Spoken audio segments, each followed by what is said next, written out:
Hey, it's Tucker Carlson. Belmont Hill is a small private school outside of Boston. It's not famous for its athletics. The school's mascot isn't even an animal. It's an 18th century navigational tool, the Belmont Hill Sextants. Doesn't even make sense. So when it comes to sports, Belmont Hill is not trying very hard. But the school's athletic program can claim at least one important footnote to history. In 1975, its football roster contained two names that you will recognize even now, Mark Milley and Rachel Levine. Milley is now the chairman of the Joint Chiefs of Staff. Levine, of course, is our country's most famous admiral. Both transitioned late in life into overweight middle-aged women. Both wound up working as high-level officials in the Joe Biden administration. Their teammates at the all-boys school in Boston probably wouldn't have predicted any of that.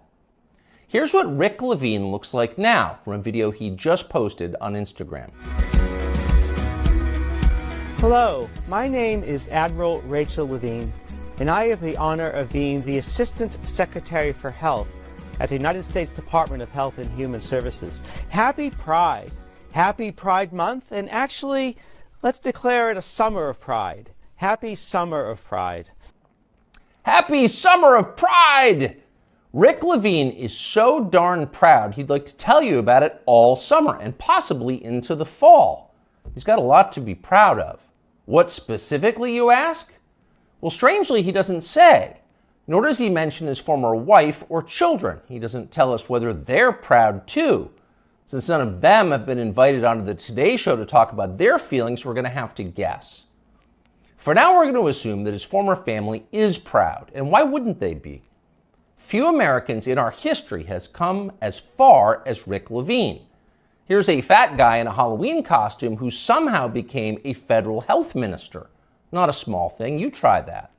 Not too long ago, this same man was a married pediatrician with kids, lecturing about eating disorders at Penn State. Now he's emerged as a path-breaking Lady Admiral with medals on his chest.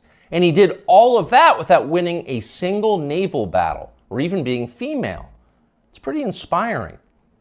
What we have here is living proof that in this country, you really can be whatever you want to be. If Rachel Levine can become Admiral Rachel, why can't you be Napoleon? Or Lord Mountbatten, the last Viceroy of India? Ever see that guy's uniform? Or why not Shaka, the legendary Zulu war chief?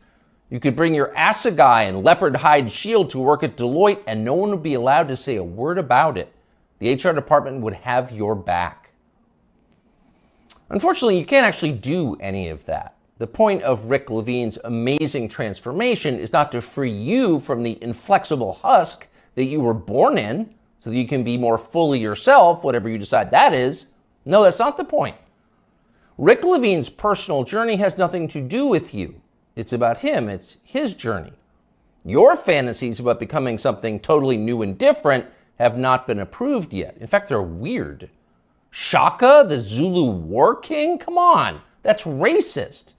Shut up and be proud of Admiral Rachel. I, Rachel L. Levine. She's the one who has smashed glass ceilings.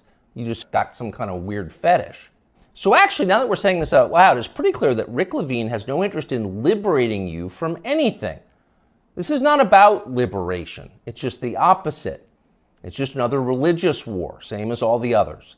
The people who think they're God versus everybody else. In primitive civilizations, which would include every civilization since the beginning of time until ours, people assumed there were rules that no human being made, but that people could ignore only at their peril, at great risk. Some called these rules nature, or natural law, or even, as societies advanced, theology. But most of the time, people didn't call them anything. They didn't have to. There wasn't a debate about whether the rules were real. People assumed there were consequences to pretending that you were God. They thought Sodom and Gomorrah were real places. They were destroyed for disobedience. They imagined the same thing could happen to them. Not anymore. Rachel Levine doesn't worry about being punished by forces he can't see. He knows he's in charge. He makes the rules. He sets the limits. Reality is what he says it is. That's his view, and he shares it with virtually everybody else in a position of authority in the United States. That's a pretty bold bet, really. For 7 million years, human beings have believed one thing, presumably based on some evidence. Around 2015, they became convinced of something completely different. Are they right? It feels like we're going to find out soon.